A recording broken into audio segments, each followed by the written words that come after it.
नमस्ते मेरे किसान भाई और बहनों। आज मैं आपसे एक आग्रह करना चाहता हूँ कि आज मैं कोई खेती बाड़ी पर कोई वीडियो नहीं बना रहा। मैं आज आदमियों के ऊपर, मनुष्य के ऊपर, हम लोगों के ऊपर वीडियो बना रहा हूँ भाई। जो लोग अपने आप से हार जाते हैं या लोगों के दबाव में किसी भी प्रकार से आत्महत्या, सुसाइड जैसा कुछ भी अटेम्प्ट करने जा रहे होते हैं या कर लेते हैं, उनके लिए है। जो दुनिया से परेशान होकर अपने आप को इस दुनिया से ख़त्म करना चाहते हैं यार, वो लोग एक बार ये सोच ले कि यार आज नहीं कल करेंगे। इससे कि उनका दिमाग पर जो प्रेशर आता है, जो उफान आता है, वो कम हो जाता है। और दूसरी बात है कि यार हम दुनिया से इस तरह से हार थोड़ी सकते हैं। हम दुनिया से हार कर थोड़ी मर रहे हैं, हम अपने आप से हार कर मर रहे हैं। अगर हम मर रहे हैं तो हार गए, हारने के बाद मर रहे हैं यार। हारने के बाद हम अपने आप से मर रहे हैं तो ये गलत बात है। कभी भी ऐसा नहीं करना चाहिए मनुष्य को। ऐसा ऐसा कहा जाता है हमारी हमारी परंपरा के अंदर कि यार मन के हारे हार है, मन के जीते जीत। तो मन से हार जाते वो लोग ऐसा कर लेते हैं कभी कभी। सभी लोग ऐसा नहीं करते, लेकिन मैं ये कहना चाहता हूँ कि यार हमारी ज़िंदगी है, किसी और का क्या ही जाता है। किसी भी प्रकार का प्रेशर हो, किसी प्रकार का दबाव या किसी प्रकार की यार, हर इंसान से गलती हो जाती है। किसी की गलती सबको पता चलती है, किसी की नहीं चलती यार। पर्सनल सभी की अपनी अपनी बड़ी बड़ी गलतियाँ होती है जो छुपी रहती है। किसी की अगर ओपन होने के डर से अगर वो सुसाइड कर लेता है तो उस गलती का पश्चाताप करने का उसके पास कोई भी मौका नहीं रहता है। अगर कोई भी व्यक्ति अगर कोई भी गलती कर ले और उस गलती के लिए मान ले कि यार मैंने ये गलती की और इसकी सज़ा मैं किसी भी प्रकार से भुगतने के लिए तैयार हूँ, तो उसका पश्चाताप हो जाता है वहीं पर। वो जो गलती की है उस गलती का पश्चाताप वहीं हो गया। अगर वो व्यक्ति उस गलती के परिणाम के डर से या समाज के किसी भी प्रकार के दबाव के डर से अपने आप को इस दुनिया से ख़त्म कर लेता है, तो उसके पास मौका ही कहाँ बचा है कि यार मैं उस गलती का पश्चाताप कर सकूं या उस गलती के परिणाम को मैं सहन कर सकूं। ऐसा कुछ होता ही नहीं है। इसलिए सभी से मेरा निवेदन है कि यार जो अपन करते हैं उसके परिणाम की भी औकात रखें। अगर ऐसा हो जाता है कभी कभी कि यार बड़ी गलती हो गई अनजाने में, जाने में, फिर भी यार कोई जान से थोड़ी ख़त्म कर रहा। अगर जान से ख़त्म कर रहा है तो एक पाप तो लगता है अपने आप को। कभी भी मोक्ष कुछ भी नहीं होता उस व्यक्ति का जो आत्महत्या करता है, उसके कभी भी नहीं होता ऐसा। उसको दोष ही लगता है और उसको पता नहीं कितनी बार फिर से दोबारा से सजाएं मिलती है। जो हम विभिन्न प्रकार के जीवों को देखते हैं, उनको सजाई तो मिलती है और क्या होता है। ये इनकी ज़िंदगी है तो सजाई काटते ही। हम भी यहाँ पर आए तो कुछ सज़ा काटने के लिए आए हैं। हमारे लिए वो सज़ा बनी है कि यार इस सज़ा को तू भोगेगा। और किन्हीं लोगों के लिए ऐसा होता है कि वो इस जन्म में बहुत सारे पाप करते हैं, कुकर्म करते हैं, फिर भी उनका कुछ नहीं होता। ये उनके लिए पहले से निश्चित है कि यार तू ये कर, ये कर, ये कर, तेरे लिए ये सब कुछ है। लेकिन उसके लिए ये निश्चित नहीं होता है कि यार तेरा परिणाम क्या आएगा आगे जाके। भगवान के पास जाएंगे सभी, जो हिंदू मुस्लिम है सभी जाएंगे। और अंतिम सत्य यही है कि मृत्यु है, यो जेनेटिक आती है। हम अपने आप से अगर मृत्यु अपनी कर लेते हैं तो ये अच्छी बात नहीं है। हम दुनिया से बहुत पीछे जा चुके हैं अगर हम ऐसा करते हैं। तो अगर हम ऐसा नहीं करते, जैसे हमारे माननीय पूर्व राष्ट्रपति APJ अब्दुल कलाम को ही ले लो, तो उन्होंने क्या किया था।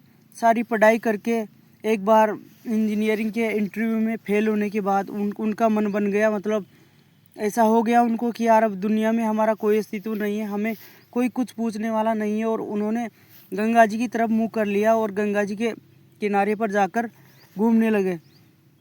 तो उनका मूड था पूरा कि यार हम आज इस दुनिया से चले जाएंगे। आत्महत्या करने गए थे वो, और पूरी दुनिया से हार कर उनका घर बार सब उजड़ चुका था। उनकी ज़िंदगी में केवल वही थे अकेले कि यार अब नौकरी भी नहीं लगी और मैं तो इस दुनिया से चला जाता हूँ। तो उस गंगा के किनारे किसी ऋषि ने उनको पहचान लिया, या मानो कोई भगवान ही आया होगा, और उनको बिठाकर बोले कि यार तू यहाँ पर क्यों घूम रहा है। तो उन्होंने बताया कि बाबा ऐसे ऐसे है और आज मैं इस दुनिया से जाने वाला हूँ। तो उन्होंने समझाया कि यार तेरे लिए वो चीज़ बनी नहीं है, और उसके दबाव में आकर उसके लिए तू अपनी जान दे रहा है, तू कुछ बड़े के लिए बना है। तो ऐसा भी होता है कई बार बहुत सारी असफलताओं के बाद बहुत बड़ी सफलता हाथ लगती है। और कभी बार ऐसा भी होता है कि यार हम सफलता के बहुत पास होते हैं, लेकिन हमको पता नहीं रहता है कि यार मैं सफलता के इतने करीब हूँ। लेकिन अगर सच्चाई जानोगे तो सफलता हमारा अंतिम समय लेकर ही हमें सफलता मिलती है और उसी का फल बहुत अच्छा मिलता है। तो इस तरह से उन्होंने अपनी जान दांव पर लगा दी थी इस दुनिया से जाने के लिए। अगर सोचो, अगर उन्होंने उस ऋषि की बात नहीं मानी होती उस दिन और किसी भी कारण से वो इस दुनिया से चले जाते, तो उनका नाम आप जानते, मैं जानता, इस दुनिया में कोई उनको नहीं जानता कि यार APJ अब्दुल कलाम भी कोई था क्या, क्योंकि उन्होंने अपनी ज़िंदगी वहीं पर ख़त्म कर ली होती। अगर उन्होंने अपनी ज़िंदगी ख़त्म नहीं की और उन्होंने उस ऋषि की बात मानकर अपनी ज़िंदगी जीने का फैसला लिया, तो उन्होंने इतना बड़ा काम कर दिया आज इंडिया के लिए कि इंडिया में और पूरे विश्व भर में मिसाइल मैन के नाम से जाने जाते हैं। वो कैसे? क्योंकि वो सफलता के बहुत करीब पहुंच चुके थे और उनको एक असफलता मिली, क्योंकि वो काम उनके लिए था ही नहीं, वो सफलता उनके लिए थी नहीं। उनके लिए तो बहुत बड़ी सफलता थी। अगर वो नौकरी में चले जाते तो वहीं पर बंद कर रह जाते। अगर वो नौकरी में नहीं गए तो उन्होंने पूरी दुनिया के अंदर राज किया है और उनकी जो मिसाइल टेक्नोलॉजी है वो पूरे विश्व से अलग है। और सबसे तारीफनीय बात यह है कि उनकी बहुत सस्ती टेक्नोलॉजी है जो पूरी दुनिया में हमारी जो ब्रह्मोस मिसाइल है वो उन्हीं की देन है, अग्नि मिसाइल है उन्हीं की देन है। तो यार एक इंसान अगर मर जाता तो ये काम कैसे कर पाता? अगर वो नहीं मरा तो कितना बड़ा काम कर दिया। तो ऐसा अगर सभी की ज़िंदगी में आता है यार, एक बार आता ही आता है ऐसा मोड़ कि यार हम इस दुनिया से चल बसे, दुनिया से परेशान हो जाते हैं सभी लोग और विभिन्न प्रकार की परिस्थितियाँ होती है सबके पास। लेकिन इसका मतलब ये नहीं कि हम उनसे हार कर अपनी ज़िंदगी दांव पर लगा दें, अपनी ज़िंदगी को नष्ट कर ले। ऐसा नहीं करना है कभी भी। किसी को भी किसी भी प्रकार की प्रॉब्लम हो, वो एक बार ये सोचे कि यार आज नहीं, हम कल मरेंगे, बस इतना सोच लेना है। तो उनको अपने आप समझ में आने लग जाएगा। और भगवान भी इस तरीके की परीक्षा लेते हैं बड़े बड़े राजाओं के लिए कि यार जैसे हमारे भारतवर्ष में बहुत बड़े सम्राट हुए थे महाराज हरिश्चंद्र जी, जो राम जी के वंशज थे।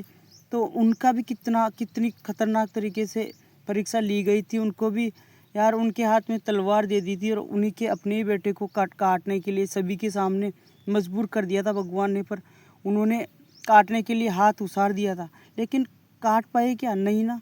तो इस तरीके से परिस्थितियाँ सभी की अलग अलग होती है, सभी के लिए बहुत बड़ी बड़ी समस्याएं आती है। हम इससे नकार नहीं सकते, लेकिन ये भी सत्य है कि हम अपनी ज़िंदगी से कभी भी हाथ नहीं धोएंगे। हम जो दुनिया में समस्या आएगी वो उनसे हम लड़ेंगे, क्योंकि हम समस्याओं से लड़ने के लिए ही बने हैं। समस्याओं से बचने के लिए हम बने ही नहीं है। इंसान कभी भी समस्याओं से बचने के लिए नहीं बना। इंसान को समस्या आएगी ही आएगी, चाहे कोई सा भी इंसान हो। एक राजा को भी बहुत बड़ी समस्या आती है और एक फकीर को भी समस्या आती है। जो जितना बड़ा आदमी होगा उसके पास उतनी बड़ी समस्या होगी। लेकिन यार ये नहीं है कि हम अपने आप को ख़त्म कर ले। वो गुण दोनों मनुष्य के अंदर है। ये किसी के अंदर ज़्यादा है, किसी के अंदर कम है, लेकिन हर एक वो इंसान जो समाज में रहता है और दूसरों की बात करता है यार कि उसने ये कर दिया, कोई भी गलत काम कर दिया, या किसी ने चोरी कर ली, चकारी कर ली, या किसी के साथ गलत व्यवहार कर दिया, किसी महिला को सता दिया, या कुछ भी XYZ जो प्रॉब्लम होती है वो कर दिया, और हमारी समाज के लोग उनके ऊपर तीखी व्यंग्य लगाते हैं कि यार ये ऐसे उनके ऊपर इतना प्रेशर क्रिएट कर देते हैं कि यार ये तो दुनिया में सबसे ही गलत है। लेकिन वो जो प्रेशर क्रिएट करने वाले लोग हैं हमारे समाज के, उनसे मैं ये पूछना चाहता हूँ कि यार आप बताओ कि आपके अंदर 100% शुद्धि है, आप हमेशा सत्य बोलते हैं, या किसी भी प्रकार से आप गलत नहीं है? या अपने आप से पूछ कर देखो कि यार मैंने कभी गलती नहीं किया, या ऐसा पूछो कि यार मैंने कभी किसी से 1 रुपया उधार नहीं लिया होगा। आपने नहीं लिया यार, दूसरे ने लिया। वो यार एक बात सोचो, किसी व्यक्ति ने, जो व्यक्ति पैसों से लाचार है, गरीब है पैसों से, वो किसी से पैसे लेता है और वो उसका टाइम देकर आता है कि यार इतने वक्त में मैं दे दूंगा। लेकिन जो पैसे देने वाला व्यक्ति है उसको एक बात ये सोच लेना चाहिए पहले, पैसे देने से पहले ही, कि यार इसकी परिस्थिति ख़राब है तभी तो ये हमारे पास पैसे लेने आया है, और क्या गारंटी है कि उसकी परिस्थिति सही हो जाएगी और हमें टाइम पर पैसे दे देगा। अगर पैसे देने की औकात है तो उस औकात के हिसाब से दो। इस तरह की औकात लेकर मत दो कि यार मेरा पैसा टाइम पर नहीं आएगा तो मैं इसको मार कर भी पैसे ले लूँगा। यार इस भावना से पैसे कभी मत देना किसी को, क्योंकि कोई भी व्यक्ति पैसे ले रहा है वो कर्ज में डूबा है या उसको किसी भी प्रकार की ज़रूरत है। सभी व्यक्ति टाइम पर पैसा नहीं दे पाते, उसका कारण है बहुत बड़ा, क्योंकि उनकी हालत साथ नहीं देती यार। उनको एक गड्ढे से निकलने में टाइम लगता है। और जो भी पैसे देते हैं यार उनको ऐसे दो कि यार ये देगा हमें वापस तो दे देगा, वरना नहीं देगा। मेरे पास ये पैसे दे तो मैं इसकी मदद कर दिया, एक मदद के तौर पर दो। कोई बहुत सारे लोग नहीं, 99% लोग हैं इस भारतवर्ष में या पूरे संसार में जो ब्याज के लिए पैसे देते हैं। लेकिन यार ब्याज ले लो आप, लेकिन यार उस व्यक्ति को मारो तो मत। कम से कम जो पैसों के लिए आपके पैसों के दबाव में आकर या किसी भी प्रकार के आपके या समाज के दबाव में आकर कोई व्यक्ति अपनी ज़िंदगी से चला जा रहा है तो यार उससे आपके पैसे आ गए क्या? और अगर आपके पैसे आ गए तो आपकी आत्मा को कितनी शांति मिली है यार उससे।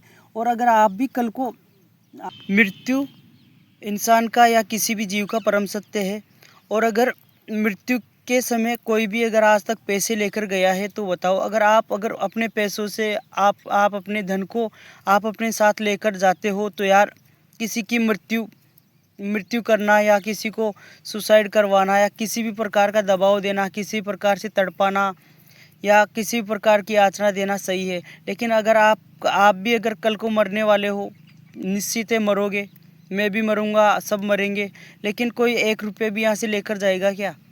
और यार क्या ही गारंटी है कि आपके पैसों का आपके पीछे वाले सही इस्तेमाल करेंगे? वो भी उनको गैंग वॉर में ऐसे किसी भी प्रकार से लगा सकते हैं। तो आप पीछे वालों की चिंता मत करिए ज़्यादा, क्योंकि बाप कमाए बेटे खाए ऐसा नहीं करना है।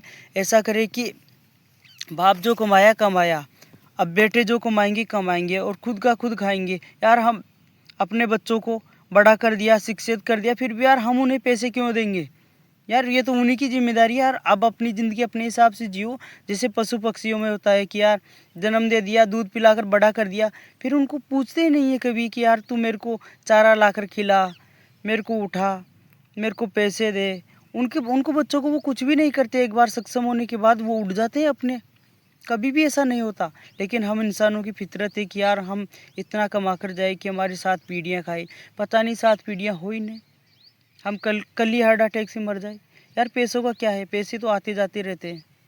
इस पैसों के चक्कर में या किसी भी लोन के दबाव में जो लोग आते हैं उनको अपने दोस्तों को या परिवार वालों को, उन व्यक्तियों को बताना चाहिए जिनके साथ ऐसी घटनाएं घटती है जो वो सहन नहीं कर पाते और अंतिम यात्रा के लिए निकल जाते हैं। तो उनको थोड़ी सी समझदारी दिखानी चाहिए कि यार अपने जो समझदार मित्र है, भाई है, माता पिता है, उनको एक बार अपनी समस्या बताए तो उसका समाधान होता है। इस संसार में जितनी भी समस्याएं होती है उनका समाधान पहले से होता है, लेकिन किसी को उसका समाधान पता होता है, किसी को नहीं होता। इसलिए मेरा सभी से निवेदन है कि यार कोई भी व्यक्ति हो जो इस तरह का कदम उठा रहा है उसको हर प्रकार से संभव करो कि यार ये कदम नहीं उठाना चाहिए। अपने आप को ऐसा बनाओ कि यार मेरे से गलती हो गई, मैं ढीठ हूँ। जो संसार को ये समझना चाहिए, समाज वालों को या दूसरे लोगों की, कि यार जो करेगा उसको वैसा ही मिलेगा।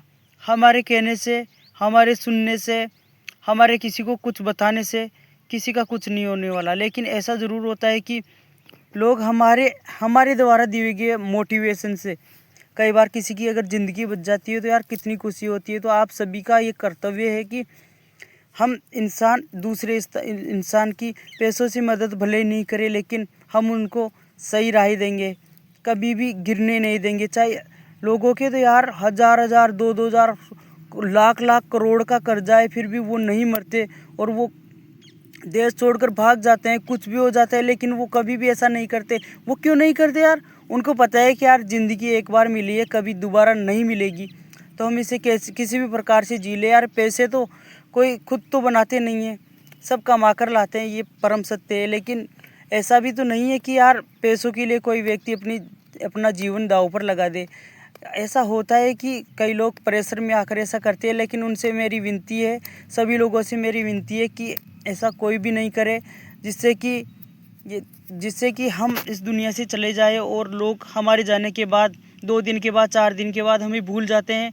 लेकिन अगर हम जीवित रहे तो हम बुरे या अच्छे किसी भी प्रकार से 1% भी अगर हम इस संसार में, इस भारतवर्ष में या हमारी जो भी मातृभूमि है उसके अंदर 1% भी हमारा योगदान रहता है तो हमारा जीवन जीने का लक्ष्य है वो सफल हो जाता है। लेकिन अगर हम अपनी जीवन यात्रा को बीच में ही अगर अधूरी छोड़कर समाप्त कर लेंगे तो हमारा कोई भी लक्ष्य नहीं रहता, सब कुछ वहीं पर ख़त्म हो जाता है।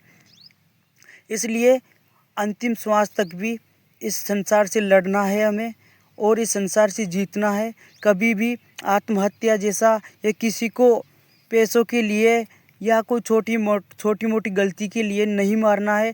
अगर जो देश के साथ गद्दारी करता है उसके लिए कानून है, हमारे साथ कोई गद्दारी करता है उसके लिए भी कानून है, तो कानून के हवाले छोड़ दो।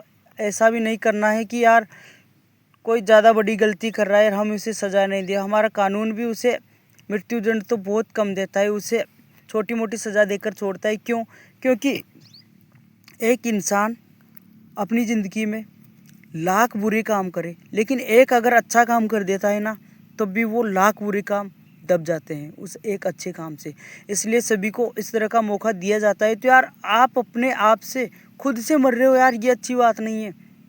किसी को ऐसा नहीं करना है, चाहे किसान हो, बिजनेसमैन हो, मजदूर हो, किसी को भी किसी भी प्रकार से अपने आप को हानि नहीं पहुंचानी है, क्योंकि इससे किसी को भी नुकसान नहीं होगा। केवल जाएगी तो हमारी खुद की ज़िंदगी जाएगी। जो हमारा एक असली अधिकार यही है कि हम अपनी ज़िंदगी को अपने हिसाब से जिए। अपने हिसाब से नहीं जिए, अपने माता पिता के हिसाब से भी जिए, तब भी यार ज़िंदगी तो जी रहे हैं ना। ऐसा तो नहीं है कि हम अपनी ज़िंदगी से हाथ धो बैठे। और माता पिता कब तक रहेंगे? आपकी आधी उम्र तक, लास्ट। ऐसा तो नहीं है कि आपके बुढ़ापे के बाद भी आपके माता पिता रहेंगे। तो आधी उम्र के बाद जब आप मैच्योर हो जाएगी, आपको बहुत ज़्यादा समझदारी आ जाएगी, तो आप अपने हिसाब से अपने स्तर पर जो काम कर पाओगे वो यार दुनिया में कोई दूसरा नहीं कर पाएगा आपका जो काम है। तो इसलिए मेरा हाथ जोड़कर निवेदन है कि जो भी इस वीडियो को देखा है, मेरी यूट्यूब फैमिली बहुत छोटी सी है, उसमें से अगर 10 लोग भी देखें इस वीडियो को, तो यार अपने मित्रों को, किसी को भी जो आपको लगता है कि यार मेरे को इसको शेयर करना चाहिए, वो शेयर कर देना। मेरे को कोई आशा नहीं कि आप लाइक कमेंट करो, कुछ भी करो। और अगर आपको इस तरह की किसी भी प्रकार की दुविधा है तो यार हमें भी बता सकते हो या कमेंट करके बता देना। अगर आप कहोगे तो मैं आपको मेरे नंबर भी दे दूँगा, लेकिन इसकी आवश्यकता नहीं पड़ेगी, क्योंकि सभी लोग समझदार हैं और सभी लोग आत्मविश्वास से भरे हैं। मेरे भारत के कोई भी व्यक्ति ऐसा नहीं है कि जिसके अंदर वीरता नहीं है। अटूट विश्वास है मेरा इस बात में कि मेरा हिंदुस्तानी एक भी भाई ऐसा नहीं है कि वो कमज़ोर है अपने आप से, लेकिन उनको ये सिद्ध कर दिया जाता है कि यार तुम कमज़ोर हो। तो सभी को मेरी एक विनती है कि अपने आप को कभी भी किसी से कमज़ोर मत मानना। अगर ऐसा करोगे तो मैं ये मानता हूँ कि आज के बाद कोई भी सुसाइड नहीं होगा जो हमारी इस वीडियो को देखते हैं। और अगर आप बड़े बुजुर्ग हो या ऐसे व्यक्ति हो जिनकी लोग बात मानते हैं, किसी को कुछ पूछते हैं, तो यार छोटे बच्चों में भी बैठते हो तो इस प्रकार की बातें कर लिया करो कि यार हमें कभी भी अंतिम यात्रा के लिए अपने आप से शुरू नहीं होना है। हम मरने के बाद दूसरे ही हमारे अंतिम संस्कार करें, हम कभी भी अपना अंतिम संस्कार नहीं करेंगे। इस तरह की शिक्षा देनी चाहिए सभी को, छोटे को, बड़े को। अगर हम समाज में इस तरह की जानकारी देते रहेंगे हमारे बच्चों को या जो आस पड़ोस के बच्चे हैं, हम उनके साथ बैठे कभी भी हफ्तों 2 हफ्तों में, साल में एक बार या कहीं भी हमारे को मंच पर बोलने का मौका मिल रहा है, तो यार इस बात पर सभी को आवाज़ उठानी चाहिए। जो